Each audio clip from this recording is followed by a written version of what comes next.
Welcome to Dungeoneering Done Dirt Cheap, where I, Everweird, am playing the Gunderholfen Mega Dungeon using the BECME D&D rules from the 1980s and 90s. We are on level 3.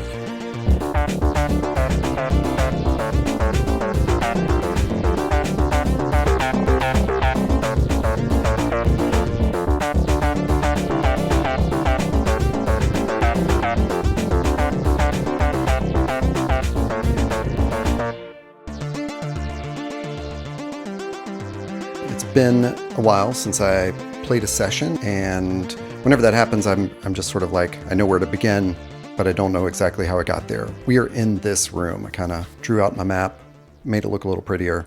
So I know we're in here, but literally have not looked at the character sheets or the stats of where we stand since then. I did have some good thoughts and some good sketches on like fixing this stuff so that my tracking sheets make a little bit more sense to me, so more to come on that. Looks like we're all in decent shape, and that it is the afternoon of the 2nd of the month of Wolf. I only have an hour marked off on my time tracker, so as far as I know it's about 3 p.m. in the afternoon, and we are in the Rose Chamber. This is that area where the stairwell comes down from the 2nd level that goes up into the room with the Vilstrock. It's easier for us to get Frank, our clay golem, in and out of this level, and we had not gone through these doors to the west. So when we left off, that was our plan, was to go through the doors to the west. So yeah, let's get into it. We listen at those doors, and if there is anything to be heard, we hear it, but there is nothing. So we open them gently and discover a hallway that's about 30 feet long and 20 feet wide that has double doors at the other end of it. So we walk down there and listen. And again, if there's something to be heard, we're pretty sure we hear it. There appears to be nothing. We open it up, find a 30 by 30 foot room. There's a single door in the northwest corner. On the north wall of this room is a huge 10-foot wide, one-eyed stone sun face. There's a great picture of this in Gunderholfen here. There's something to do if I examine the eye. I kind of think we're likely to examine the eye. So we examine it and find cracks discerned around the pupil. Are we going to touch that pupil? Yes. So we sort of put our hands on it. Who's going to do that in the main party? Definitely not Lorke. I think Virago's going to do it. That makes the most sense to me. Virago is the most curious about these things as a mystic. So Virago puts their hands on it and sort of feels out this pupil.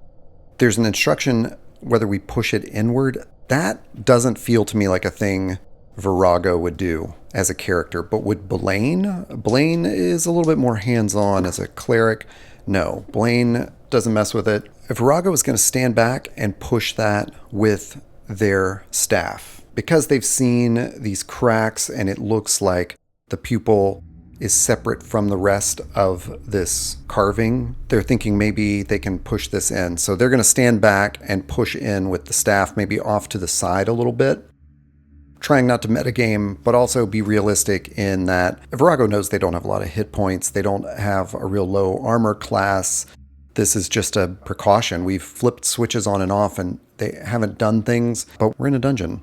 So anyone standing within 5 feet directly in front and within 2 feet to each side will be hit by a sudden blast of fire. So I think even standing to the side, Virago is not out of the way. Who else is standing in that order?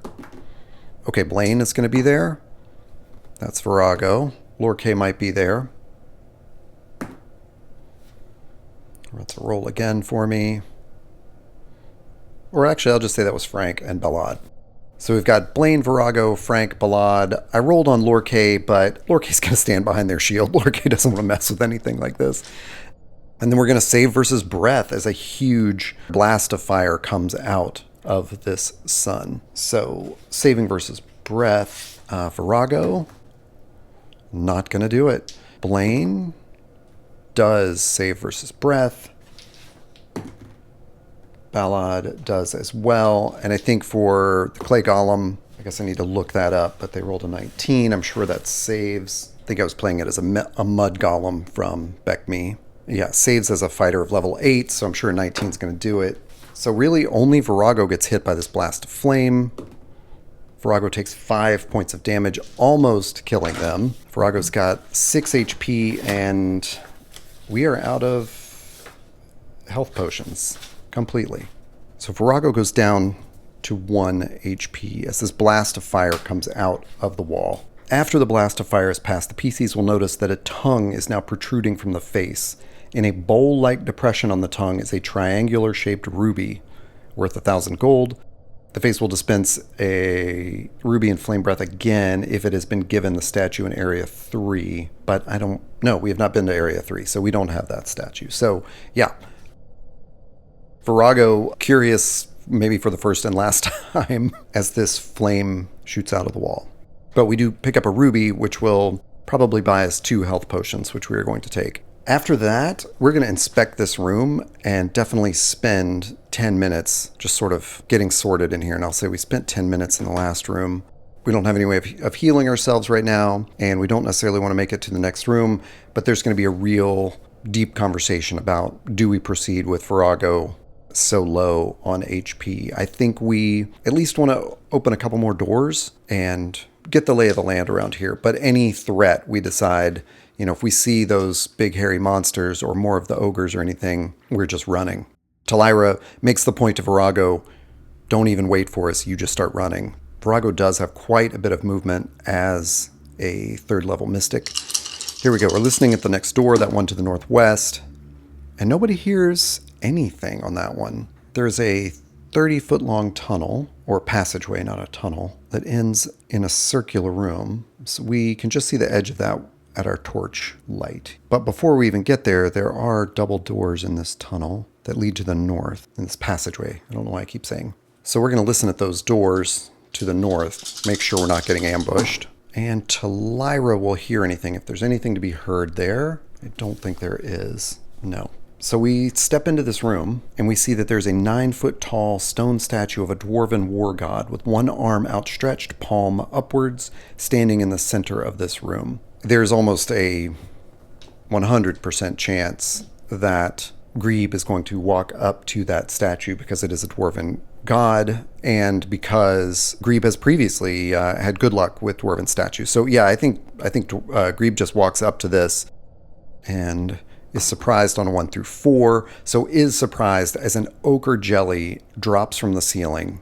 I am going to look up ochre jellies in here because I feel like there's some behavior they have that is not being outlined in the Gunderholfen stat block. An ochre-colored giant amoeba that can be harmed only by fire or cold. It can seep through small cracks, destroy wood, leather, and cloth in one round, but cannot eat through metal or stone. Attacks with weapons or lightning merely make 1d4 plus 1 smaller ochre jellies of 2 hit dice. So a point of clarification, I've been doing surprise and initiative wrong for every single session, primarily because I misunderstood how they interoperated, and then when I tried to explain it back to myself, I thought, surprise is part of the encounter procedures where you roll for surprise, you get the opportunity to evade, and then if combat sort of posture is taken, you roll into initiative. So even if you are surprised, you get to roll into initiative. That's not the case.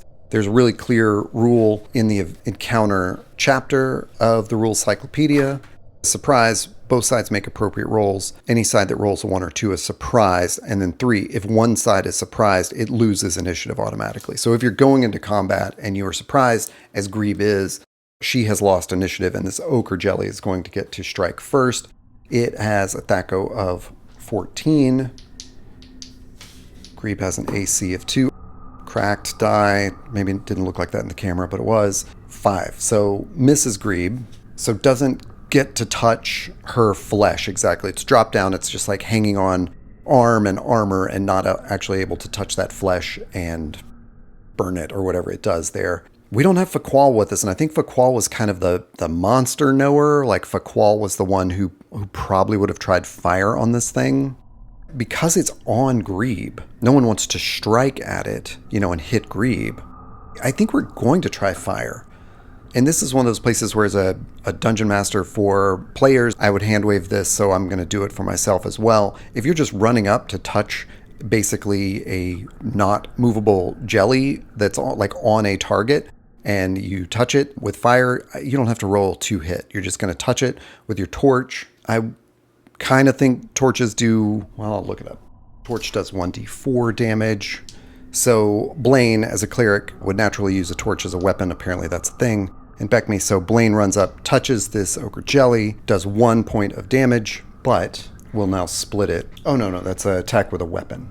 So it's only hurt by fire. I think we can tell this. We all then take our turns, realizing that there's like a contradiction here in the ochre jelly falls on Grebe. If I'm narrating that it falls on Grebe, is that not an automatic hit as well? I'm going to stick with the Thaco roll, not only because it gives me another round to survive and see if I can continue to survive, but because there is a thing about it has to touch skin. That's like in the Beckme Rules Cyclopedia, a normal ochre jelly causes 2d6 points of damage per round to exposed flesh. I get it. Like it's reasonable either way, I think. And just as a solo player, I'm going to say it didn't touch Grebe's skin. It just sort of landed in a way where it's only on the armor. Blaine runs up, burns it with a torch. Everyone realizes what's going on, grabs a torch out of their sack and lights it up. So that's going to be everyone's turn, is lighting up those torches. And I'm going to roll initiative to see if we've moved quickly enough that we then get to run up and burn it. We did not. So this ochre jelly is going to try to ooze around on Grebe and find some skin to burn. 14 is probably going to do it. It has a 14 Thaco, yeah. So it's going to hit armor class 0. And then it's going to do 2d6. I'm playing this out of Beckme rather than the stats that are in Gunderholfen. They're probably off camera right now. But the Gunderholfen stats are a little confusing on how much damage it would do. So 9 points of damage on Grebe. That is not great. Grebe shrieks in pain as she is reduced to 7 HP out of 16 total. Everyone knows this is incredibly painful for her. Talira just shouts like, everybody burn it. So Talira runs up, cracks that die, does 2 points of damage. Virago, 3 points of damage. Lorkay, 4 points of damage. Blaine, 4 points of damage. We might get this done in one round. That would be amazing. Grebe is not attacking herself. That's going to be Zenith. 4 points of damage. It has 1 hit point left. Come on, Balad. You know you can do it. Mathematically impossible not to kill it. And this ochre jelly is just burned up at that point.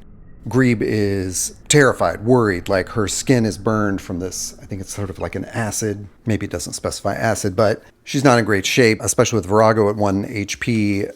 Although Grebe would keep going at 7 HP, this is just feeling like we need to turn it around. We know that the other things we found in here, especially those blindheims that we don't know what to call, of course, but the frog people with the fog light eyes are up here. We heard something huge crawling around in this room. We've run into Kegoths over here and that dark creeper that we weren't able to deal with. We retreat back through those doors, and we're making the decision to head back to camp and sort of further lick our wounds. Of course, we would love to stop in the healing crystal room, but that will depend on how the Vilstroks treat us as we get to level 2. So we go up those stairs, which are right here. We end up in this room. We do our normal checks through these doors. This door has a crossbar on it so that the Vilstrok can't get in. So we listen at that, and I'll say, well, I guess that doesn't make sense. Are the Vilstrok on this side of the room? Yes. So this is going to determine if we hear Vilstrok moving. No, we don't. We listen at that door and don't hear anything, so we're going to open it, and then I'm going to roll surprise. Where the yellow die, the Vilstroks are black. That means neither of us is surprised, right? We're doing our normal thing. In this case, we all have those torches still lit because we are afraid of more ochre jellies, so we go running through there. We're going to do an evasion. Nobody's surprised. Do I get to do evasion if nobody's surprised? Oh yeah, I'll roll a monster reaction. That's a better place to start. Reaction from the Vilstrok. As we kick open that door, monster is aggressive, but roll again in one round. That's going to give us the moment where we can evade and run for it. I don't know if it's worth rolling on the evasion because they're aggressive and it's roll again in one round. They all take these aggressive stances and we just bolt. We know where we're going and we run through that room. From further instructions in Gunderholfen, I know that the Vilstrok won't pursue more than, I think, 50 feet. So we can make it to the healing crystals room up here without them giving chase. So that's what we do. Within a round, we're in that healing crystal room, and we'll absolutely spend an hour there. That will give Virago, and we have a few people down on hit points. So Virago is up to 2. Blaine goes up to 10. He was down a couple of hit points. Grieb goes up to 8, and Ballot goes up to 8 as well. I'm going to roll an encounter for that hour. There's no encounter. So we're going to hang tight, eat some rations, and spend another hour here. It's now 5 p.m. Everyone regains 1 more HP. Blaine is back up to full. That's great. So Blaine is feeling healthy. Grieb and Balad are feeling all right. More than half their hit points for each. Virago's got 3 hit points, almost half of their total, so probably feeling okay. Doubt that they want to hang around any longer than that, and I'm going to roll another encounter. No encounter. We do what we do, and we run up to the mushroom room. Encounter, roll, nothing. We'll make it from there through that middle passage and then up to the pond. Encounter at the pond, no. We run through the pond, past the crevice, through the mouth that eats our money, through the room full of skulls and bones, and then up to the wind trap. We wait, throw the bag of cloth through there, run through the wind trap, and we're going to make a run for it to the end of this hall. And of course, at every step of this, Grieb is having to tell Frank in Dwarvish what to do. So I just imagine they're there, and when they open the door, Grieb says, run, or follow me, and then runs for it to the stairs. So we get up those stairs, back to level 1. Is there anything up there? Nothing we encounter right away. So we're moving quickly. We're going to get past that crevice and up here into the sort of finished part of what used to be the hobgoblin lair. Are we going to encounter anything up there? Yes. And as you know, because the dynamics of this level have completely changed, I am rolling encounters as a dungeon level 1 encounter, not as an encounter from Gunderholfen, because the Gunderholfen ecology has changed. So on level 1, we find a human again. There's a pretty good chance of finding a human. It looks like 4 out of 20. And number appearing, wait, 1d3? Yeah.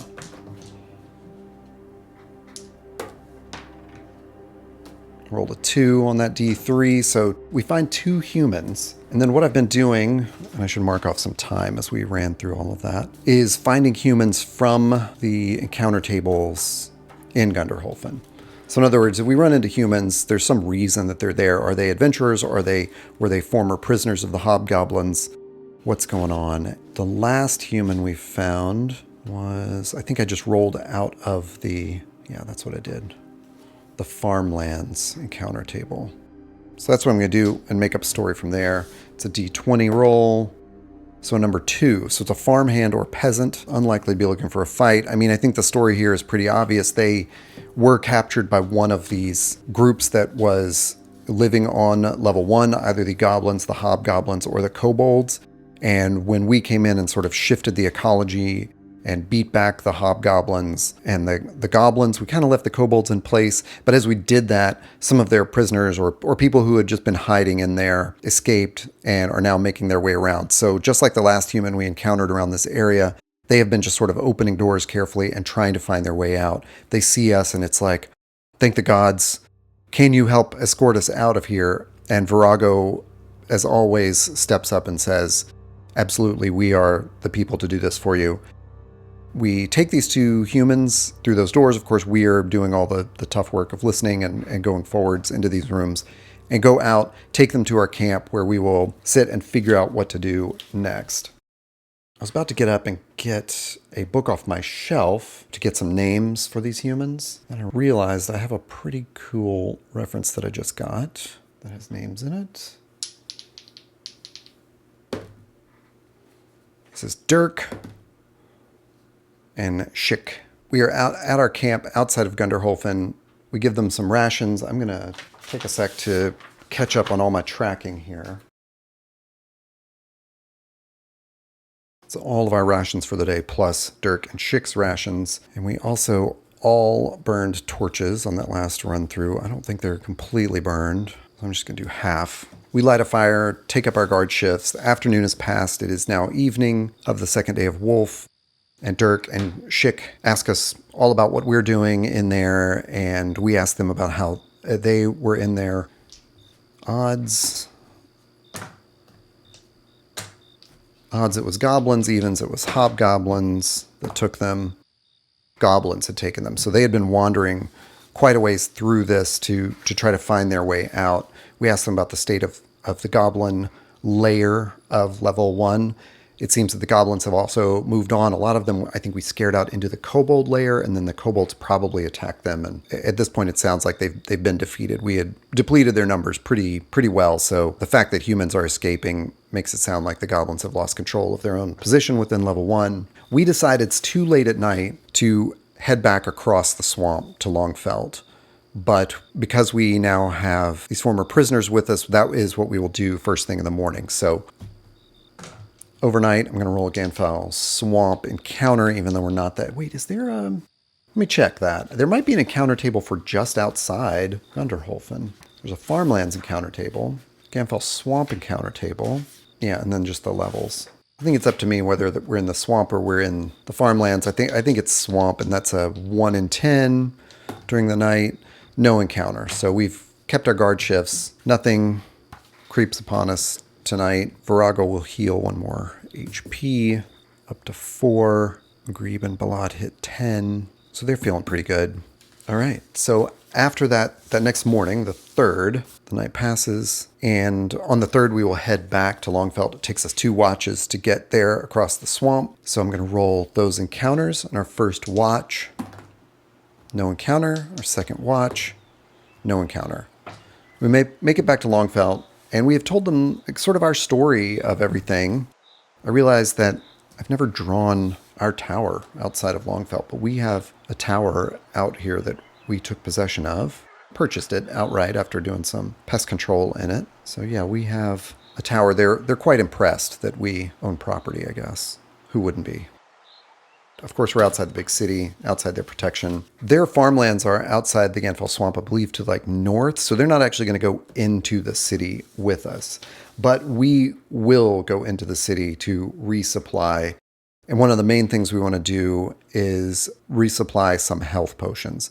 So I'd found this advice online of in Beckme charging 50 gold for a health potion, which is what they cost in 5e, which is just way too cheap for a basic and expert health potion. I read advice from Old School Essentials and other places. I think there's even advice in the Rules Cyclopedia, although it doesn't explicitly, as I recall, does not explicitly tell you what a health potion should cost.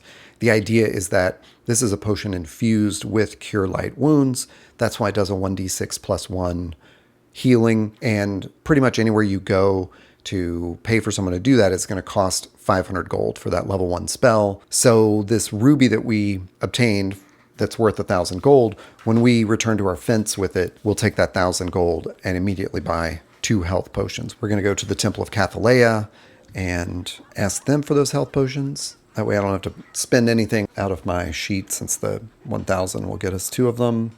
You know, they know us, so maybe they give us like a kind of a buy 2, get 1. So we get 3 health potions for that cost. So I've not put it up online with my Dungeoneering tracking sheets, but I do have a calculation, like a quick prices for resupplying. And the idea being that maybe I don't need to track arrows, torches, rations. I mean, I do want to track them, but maybe I don't need to get super granular about it, because the idea is like anytime we go back to the city, we're just going to buy everything we need for another week. You know, we're going to buy a quiver of arrows, 6 torches, 7 rations, 5 flasks of burning oil, and that will cost 21 gold. Extrapolating out, if I need to buy rations for the whole company, that's 7 times that. That's 35 for the rations. Do we ever spend a week away from Longfelt? I don't think we do, but I think we feel like that's what we want to do. So that would be 51 for all of that, but do I want torches for the whole party?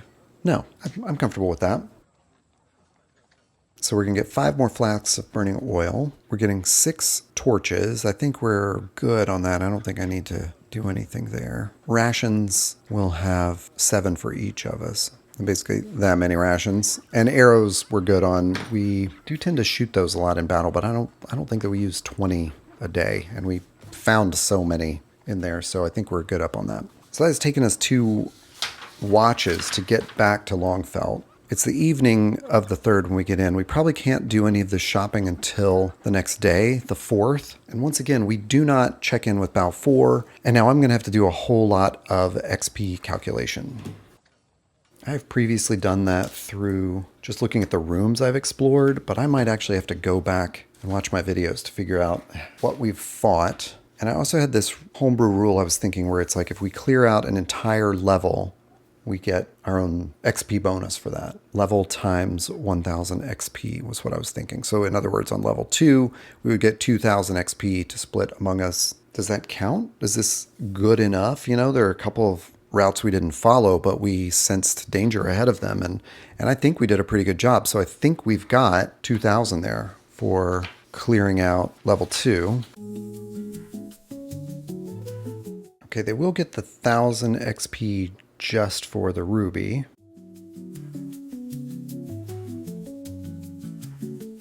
So it looks like in session 26, which was the last time that my characters went back to the city, I did not calculate XP and level up where needed. That was a huge whiff. So now I got to figure out what XP did I gain even before that. One thing was the harpies. We ran across these harpies.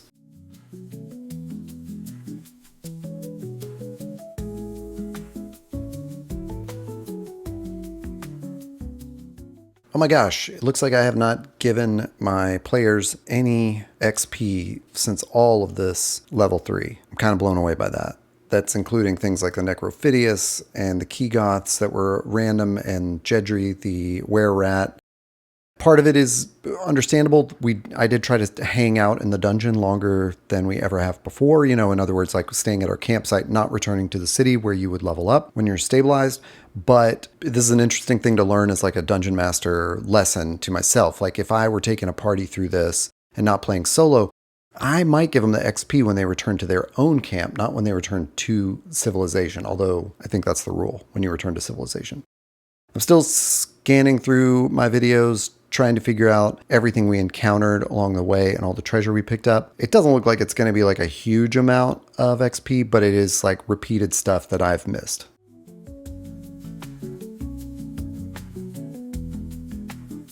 Okay, I think I've done all the XP calculation that's happened over the last like 5 sessions that didn't get calculated or distributed properly. And it looks like a lot right here. We did have a lot of fights in there. Possible that I missed some stuff, but it distributes out to 750 XP per character, which is not shabby, but it's not like some huge boost of stuff that I, wasn't factoring in there. And that is with a 2000 XP for completing level 2. So now I got to do the math on getting everybody up 750 XP. Talira does not level up. Virago does not level up. Lorkay doesn't even level up.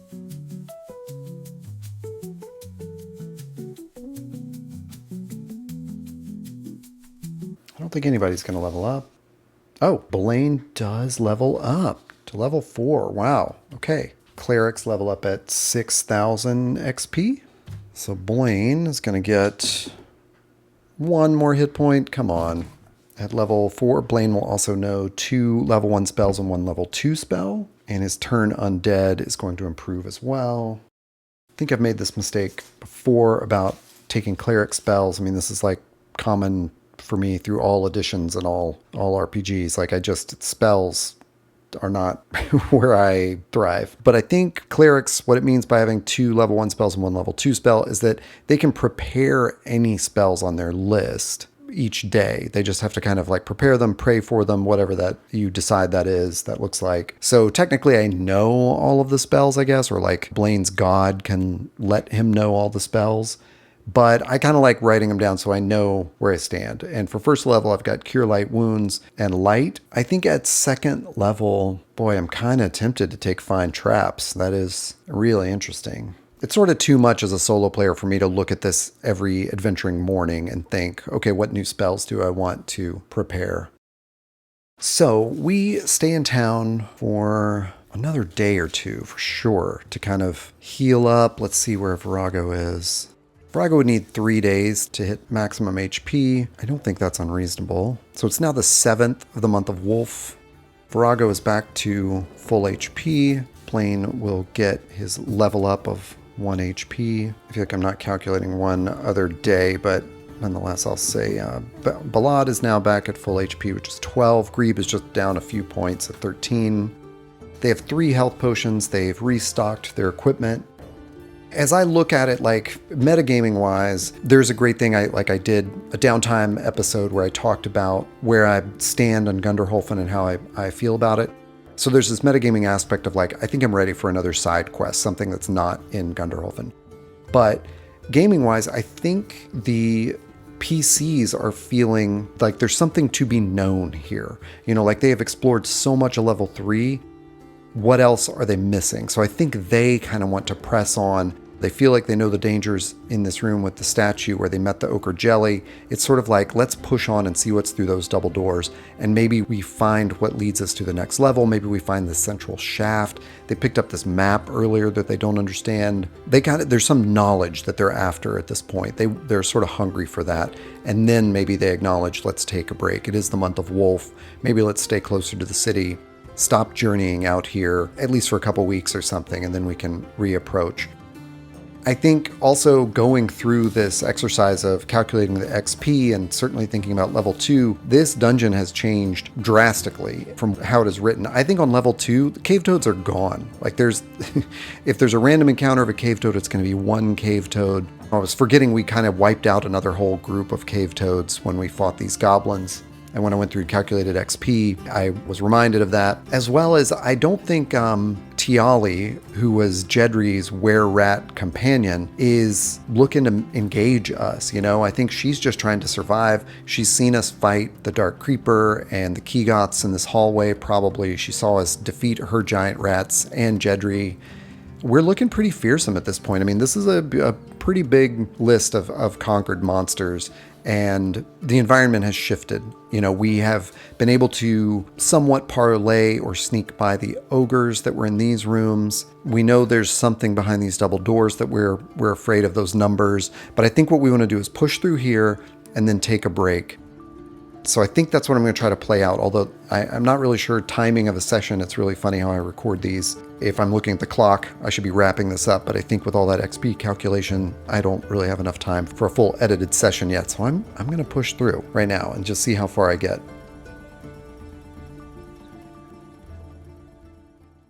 Back out to Gunderholfen we go. Heading across the Ganfell Swamp on the morning of the 7th. Is that correct? Morning of the 7th.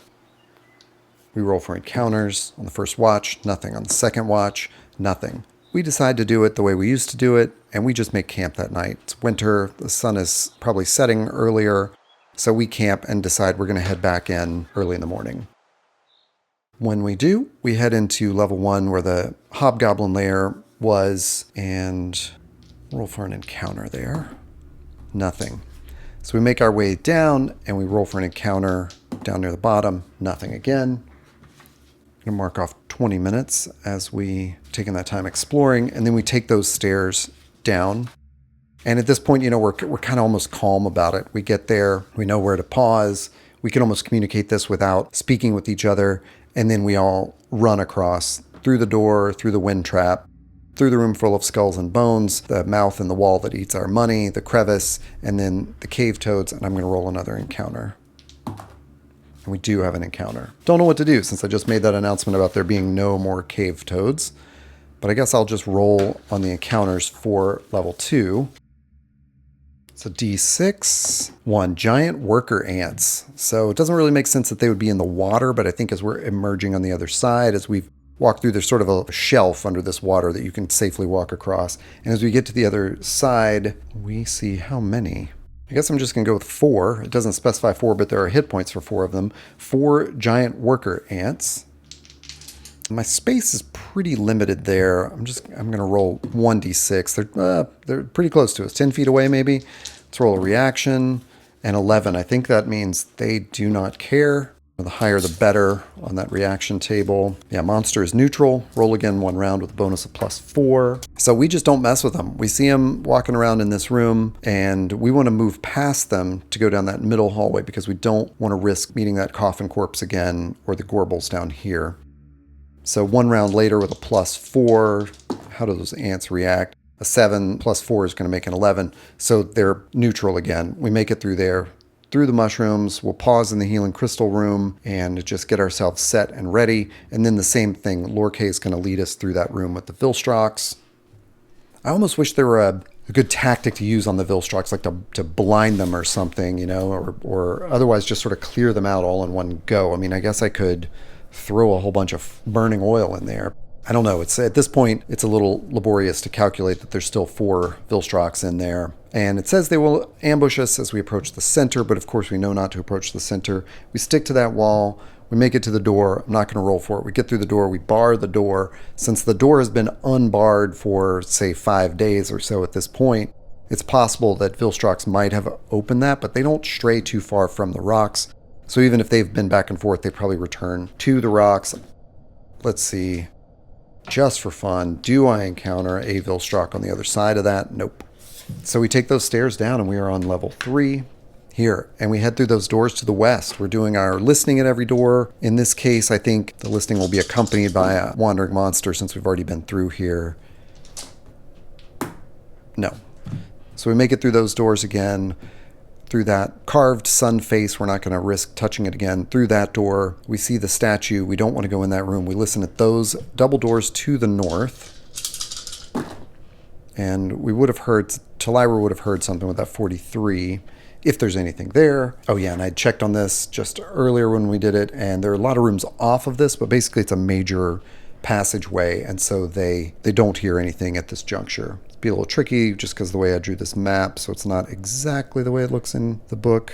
Got to make some space here, but it does angle sharply like this. So as they open those doors, they notice that there's just about 20 feet before it angles sharply to the northwest. So they are being very cautious and careful. They are in a marching order with the Dungeoneering Company in the front as they head up there. Turn that corner. It's another sort of 40 feet or so before there's another turn to the north. It actually looks like this is angled a little bit to the northeast, and still remaining as quiet as they can. They're going to come around that corner, and it goes up another 40 feet or so before there's a strange little something here to the west, like a little angled something or other, and then it's going to straighten out into a fully northward passageway. But I have to figure out what this is. There's a river running here, an underground river off to the side, and this seems to be a bridge that crosses that river. So as we walk up and inspect this entrance over here, I think we're a bit surprised to find that there's a river there.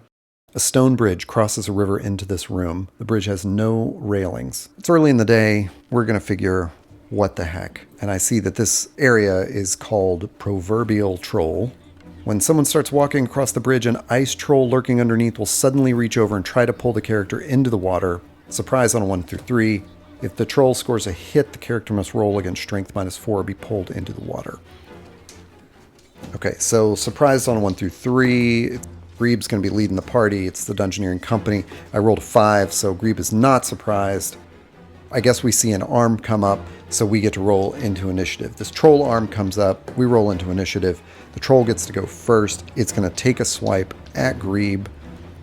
And 11, its THAC0 is a 16. Greeb's AC is a 2, so it misses. Not only does Greeb see it and is not surprised, but this troll misses. Have we fought a troll before? I'm not sure that we have. Thought we encountered one, but nonetheless, that was the troll's swing at us. I guess its arm is visible, but isn't it going to remain in cover? We notice that its arm is a bit icy. Looks like it's covered in some frost. This is an ice troll. We wouldn't know the difference there. I'm going to say the fighting company gets a swing. It kind of sort of makes sense to me that they can each take a whack at this arm that's come up there. So Greeb, although they all have a 19, misses. Zenith misses. Ballad, we all miss. All right, the troll doesn't have great AC. Gunderholfen specifies that the ice troll will fight from the water so it can benefit from its regenerative powers. If hard pressed, the troll will seek to escape through the opening to Area 5, but I think we're going to run across the bridge. Like, once we get on there and the arm comes up, it's sort of like, well, we're going to have to face this troll at some point. So Talira, without speaking, just points ahead, and after that round of initiative, we're all going to take a run. So now I'm going to roll initiative. In other words, we can't run yet because movement happens first. So the troll gets to swing again at Grebe.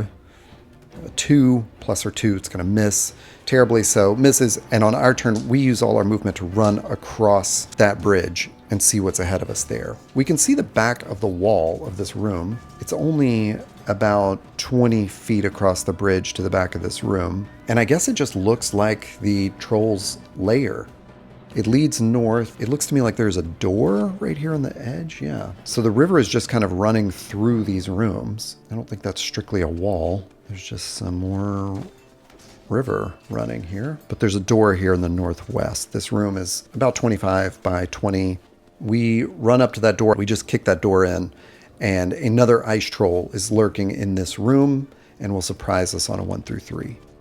So there's an almost identical room on the other side, another door in the northwest, and the room is about 20 by 20, and there's an ice troll right in the middle of it. Does it surprise us as we go through? Yes, it does surprise us, so it gets an attack on Grebe. And a 10, I just realized it has 2 attacks. 10 plus Grebe's armor class does not hit, so second attack. 15 does not hit, that goes to 16. So it takes 2 swipes at Grebe and misses. And then Grebe, with her +1 sword, that will hit, because that's with the troll's AC is an 18 and the +1 is a 19. 19 hits. D6 +1, only 3 points of damage. Hits this ice troll. Zenith walks in with her Morning Star. Ooh, and a 15 is definitely going to hit for 3 points of damage. And let's see if Balad can wrap this up with his 2-handed sword. Yes, he does. And that looks like a 9 or a 6 to me. Yeah, it's a 9. Wastes this ice troll. The ice troll goes down. It does regenerate HP if it's in the water, but it's not going to get a chance to do that if in water 3 rounds after being wounded. But I think with 0 HP, it's just gone. It can't regenerate. We have this brief flash of like, what do we do now? We are going to listen at that next door, of course, but I am going to do the right thing and write down more XP. And I was kind of giving half credit for evading. So here's an ice troll evasion. And the reason for that is because they might face it later and I might actually defeat it in combat and get the XP. If I were running a game with other players, I might give them full XP just for evading, but I'm just trying to keep myself from metagaming too much. I see this ice troll is supposed to have 10. Oh, this is crazy. Supposed to have 10 hit points. Obviously, Ballad's last swipe there would have taken it down anyway, and it has 64 XP versus the 60 of the other ice troll. I don't know what those 4 XP will do me, but I guess I'm grateful for them. So we're going to listen at that door, but I also need to know what that ice troll's doing in the last room. Does 8.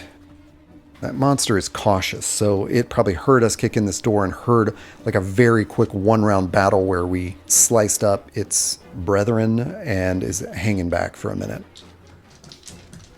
We listen at that next door, and Talira will definitely hear whatever is in the next room, which is, in fact, another ice troll. So Talira is now thinking like, why did we come this way? Thought we might get cover in the second room, and we have hit more of these trolls, these giant trollish things. She hears it. It's lurking in the water, so she's probably hearing it move. Maybe it splashes into the water because it has that regenerative property. We're not going to be surprised because she has heard it. So we are going to go in a combat stance and roll initiative 1. The ice troll gets to attack first. Okay, well, whatever. Here comes a Grebe. 18 will hit Grebe, and its damage is a 1 through 8. So 6, and then it will attack again. The second attack will also hit, and 4. So 10 points of damage really quickly on Grebe. Grebe is down to 3 HP. Zenith and Balad pull her aside so that they can step in. Zenith swings that Morning Star. 12 will hit, but only for 1 point of damage. So we've basically got to get it down to 0 in 1 round, or it can regenerate. And Balad comes in and misses with that two-handed sword. Talira hangs back, fires an arrow as best she can, hits it for 3 points of damage. I need one more hit here. Virago is going to come in with their hands. And that will hit, actually. This ice troll has an 8 AC, so that's going to make a 19. And Virago karate chops this thing, and it falls dead. I don't think it matters that it goes into the water. Just saw magical weapons to hit. I can't recalculate all of that for all of these ice trolls, but I do have a couple of magical weapons at this point, and Virago's hands do count as a magical weapon. So it would have been brought almost to 0 just with Virago's hands. Yeah, wish I'd seen that. We've just been getting better at what we do, so I think we're going to take the W. It falls.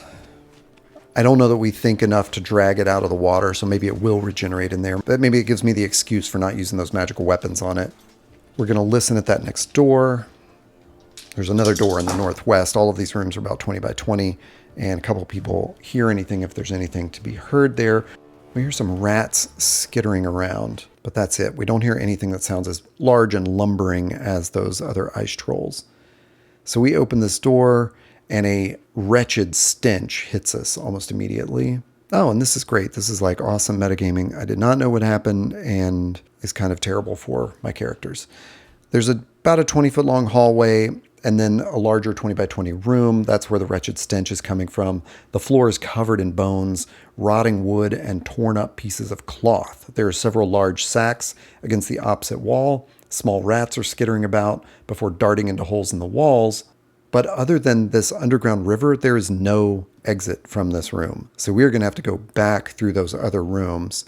So we just take this moment to look at each other in fear. Did we actually take care of those ice trolls? Are we going to have to face that one under the bridge? There are these sacks to go through. So we will take a round and go through the sacks. They contain 4,000 gold, as well as a gold necklace, a gold bracelet, and a gold circlet. So it's a whole lot of treasure. Just doing some quick encumbrance calculation here. Think a character can carry about 1,600 gold pieces before becoming encumbered. I could be way off with that. But we've got Frank here. So we're going to basically over-encumber Frank and give it most of the gold pieces in this sack. And then we're going to stay as light as we can. We can easily carry the necklace, bracelet, and circlet. That's not going to add any encumbrance, and then split up the rest of the GP so it's not over-encumbering the humans and demi-humans. And we take a deep breath and we realize like we're going to have to go out the other, the end we just came from. So how many rounds would we have searched through this? I mean, we're not counting all those gold pieces. We just grabbed the sack, but it's probably 2 rounds. This ice troll that I mistakenly ruled was dead can actually regenerate 2 HP per round. So we're going to go back into this room with a 4 HP ice troll. We're not going to be surprised. We know it's there. We walk in, combat stance, roll for initiative. Ice troll is ready for us. Here comes Grebe is hanging back, but Zenith, Balad, and Blaine are in the front. Misses on its first attack. Hits on its second against Zenith for 4 points of damage. So just huge hit, plows into her, and we get to go. Zenith swings her Morning Star and hits it for 3 points of damage. It only has 4 HP. And then Balad swings that. Misses with the two-handed sword. Blaine is going to swing his Warhammer and does hit for 2 more points of damage. Drops it again. I don't think we know about the water, but forgot about the magic weapon thing. Nothing's doing anything. So we're hitting it, and it's not being affected. Blaine, instead of that Warhammer, I think knows to use his torch. So I'm going to give Blaine the 2 points for the torch. Seeing that nothing's happening as they hit it, Grebe steps up with her +1 sword. 14 will hit for 4 points of damage, drops it with a magic weapon. We then have that moment for Grebe to explain in this room, oh no, they're only taking magical damage. Grebe hands off her +1 sword to Zenith, who's in the best shape right now. Grebe takes the Morning Star and will hang back, so Blaine does have the torch, which will do damage to it. So Blaine has realized that. Virago does not have enough hit points or armor to go first. So it's going to be Fighting Company and Blaine, or in other words, Zenith, Balad, and Blaine go through that next door. And that next troll has had enough time to recuperate. It says it might flee, though, although it would have fled in the opposite direction. Yeah, I mean, I think it's back up to 10 hit points. So we walk in again, not going to be surprised. Oh, wow, the Ice Trolls have won every initiative, and we're just repeating ourselves. So here comes the Ice Troll on Zenith and Balad. Oh, will hit. Oh, wait. Yep, it will hit Zenith for 1 point, and it will come again at Zenith and miss. So Zenith takes further 1 point. I don't know that I calculated the last hit on Zenith correctly. There we go. So Zenith now is holding the +1 sword. That will hit because of the +1 and do 6 points of damage. That's fantastic. So it's down to 4 points of damage. And Blaine will step up with that torch, which actually does D4 damage, and hits it for 2 damage. Virago then uses their hands, hits for 2 more points of damage, and takes it out. Wait, does? Yeah. Does hit and takes down this Ice Troll legitimately with magic damage, because Virago's hands as a mystic count as magical weapons. So Treasure Room took out a troll, and we know that there's a troll hiding under this bridge. Is that troll waiting for us outside the water, or is it still under the bridge? It is not waiting for us, so it is still under the bridge. So in that case, we're just going to do a straight evasion move. Because of the number of our party, there's only a 35% chance of evasion. That's coming off the evasion table from Beckme. We make it with a 7, so we run across that bridge, and that troll doesn't have a chance to swipe at us. Fantastic. We are back in the hall, facing north. Grebe is seriously hurt. We're going to pause for a second. I don't know that it's a full 10 minutes, but it makes sense to just check off a turn. And Grebe's going to take one of those health potions. Thank goodness. 6 points returned to Grebe. We do end up taking an entire turn there, just sort of holding cover, possibly not having torches burning, just staying in as dim light as we can. When our torches were burning, we could see about 30 feet ahead, there's still passageway. So we just keep sort of slowly creeping along once Grebe's back in enough shape to press on. At the very end of this passageway, which extends another 40 feet beyond the Ice Troll lairs, are double doors. So we will listen at those doors. Lyra is confident that she hears all that can be heard there. Doesn't look like from the description that there is anything in that room. So we creak those doors open and find a room that is 30 feet north to south and 40 feet east to west that has double doors in the center north of it. The floor of this vaulted hall is covered in gray dirt and many footprints, which look like those hairy monsters, the key goth that we faced a couple times. These footprints can be seen crisscrossing the floor. There are several broken shields, helmets, and spears lying around the room. There's a strong smell of urine coming from the west wall. The ceiling is 25 feet high. We'll definitely spend a turn kind of checking around this room. We'll search for traps and all that. I mean, I can see from the description there aren't any. Maybe rolling for like the secret doors and stuff. 48. Lyra and Virago don't get a good sense on like, I'll roll Virago's. Yeah. Nobody finds anything, and they don't have a good sense of did they do a good job of that. They're just going to press forward towards those double doors and listen again. Ooh, that's bad. Nobody hears anything. So we creak those doors open. There's a very small passageway, just about 10 feet, sort of like an entrance atrium, and then a huge octagonal room. Is that what this is? Yeah, it is. Oh, it's only about 60 feet at its longest points, but a 60 foot by 60 foot octagon. I should not have closed this off here. There's actually like a open passage right here and double doors at the end of this. So another 10-foot passage on the eastern side, and then I closed that off. That was dumb. Okay, so we walk in here, See this vast domed hall. It's a broad room with high domed cobweb-covered ceiling. Boulders, bones, and broken crates are scattered about. Ceiling is 35 feet high.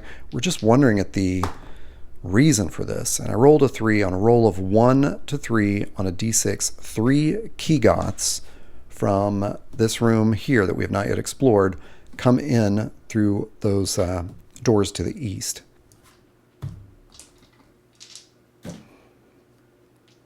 I think I've confused myself enough with surprise that now I don't know when to roll it. Okay, I'm seeing if it's an appropriate roll. I don't know that this is an appropriate roll for surprise because we're going to hear those doors opening. These key goths don't know we're here. They're just opening the door. These 3 key goths push the doors open and walk in.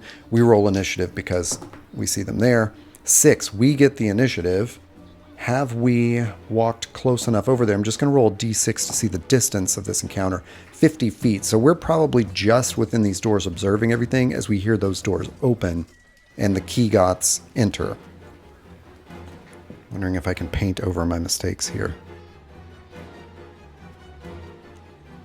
So yeah, we have the initiative. Talira and Zenith grab their bows and we're just going to fire first. We don't like those monsters. Talira, 13. Might actually hit one of them. And I think if we go in the rounds of movement, magic, missiles, melee, my whole party that is melee, they are running towards those key goths to get ready for this. Except Frank, who is kind of burdened with all the gold that he's carrying. So Talira hits, doing 1 damage. Zenith hits, doing 2 damage. And everyone else gets over there to attack. Grebe with the +1 misses. Zenith fired an arrow. Ballad misses. Wow. Okay, Lore K. 18 hits for 2 points of damage. Blaine with the Warhammer takes out that last one. In other words, I was just subtracting hit points from 1 key goth, so there's still 2 standing. So it just took out the last hit point. Virago, their hands, not going to do it on the other key goth. It is now the key goth's turn. So Virago being the last to strike, I think this key goth is going to come in at Virago. 5. It's going to miss Virago, thank goodness. And it's a claw bite on a 12. Will hit Virago with the 12. Thank goodness it's just 1 claw. If both claws hit, it gets a bite. So 1 point of damage to Virago.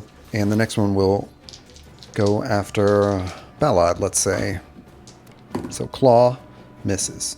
Claw, misses.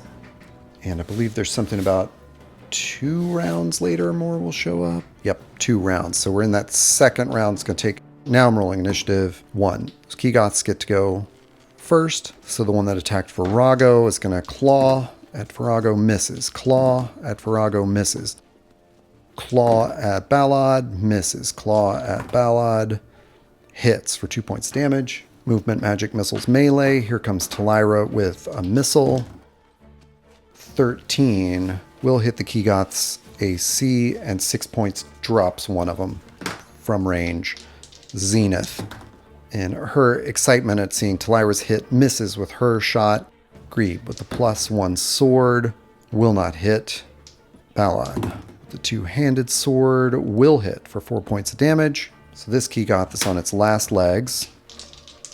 Virago steps in with their hands, misses. Lorke with his sword misses, and Blaine, yes, okay, hits, takes it out. So within 2 rounds, we've taken out these key goths. We don't know that more are on their way, but this room is filled with key goths. We, knowing the key goths came from there, quickly look around for something to block this door with.